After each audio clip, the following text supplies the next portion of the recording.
नमस्कार शेतकरी मित्रांनो, संजय गांधी निराधार योजनेच्या लाभार्थ्यांसाठी अतिशय महत्त्वपूर्ण अपडेट आलेली आहे।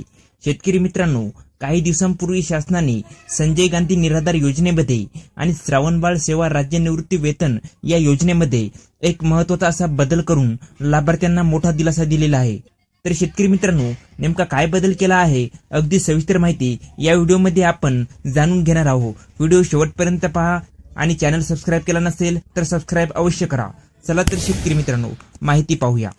शेतकरी मित्रांनो, तुम्ही इथे बघू शकता, संजय गांधी निराधार लाभार्थ्यांना मोठा दिलासा, शासनाने मोठा बदल केला।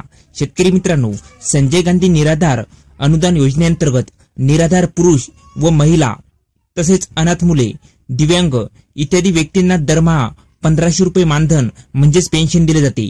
त्याचबरोबर श्रावणबाळ सेवा राज्य निवृत्ती वेतन योजनेमधून दारिद्र्य रेषेखालील यादीच्या कुटुंबात नाव असलेल्या आणि 21,000 रुपयांपेक्षा कमी वार्षिक उत्पन्न असलेल्या पात्र लाभार्थ्यांना दरमहा अर्थसहाय्य दिले जाते। तर शेतकरी मित्रांनो, नेमका निराधार योजनेमध्ये आता नेमका मोठा बदल कोणता केलेला आहे तो आता आपण पाहूया। सामाजिक न्याय व विशेष सहाय्य विभागाच्या संजय गांधी निराधार अनुदान योजना व श्रावणबाळ सेवा राज्य निवृत्ती वेतन योजनेतील लाभार्थ्यांना दरवर्षी उत्पन्नाचा दाखला सादर करावा लागत होता। यामुळे आर्थिक वर्ष संपल्यानंतर एप्रिल ते जून या कालावधीत उत्पन्नाचा दाखला मिळवण्यासाठी लाभार्थ्यांची मोठी धावपळ उडत होती।